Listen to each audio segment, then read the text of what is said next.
সোমবার মুখ্যমন্ত্রীর নেতৃত্বে শিল্প বিষয়ক কোর কমিটির বৈঠক হয় নবান্নতে। প্রতিটি দফতরে জনসংযোগ আধিকারিক নিযুক্ত করার সিদ্ধান্ত হয় বৈঠকে।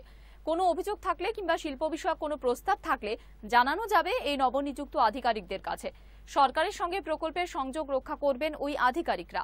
বৈঠকে উপস্থিত ছিলেন মুখ্যমন্ত্রী মমতা বন্দ্যোপাধ্যায়, অর্থমন্ত্রী অমিত মিত্র, পঞ্চায়েত মন্ত্রী সুব্রত মুখোপাধ্যায়, মুখ্য সচিব, স্বরাষ্ট্র সচিব, শিল্পপতি সঞ্জীব গোয়েঙ্কা এবং হর্ষ নিউটিয়া সহ অন্যান্যরা।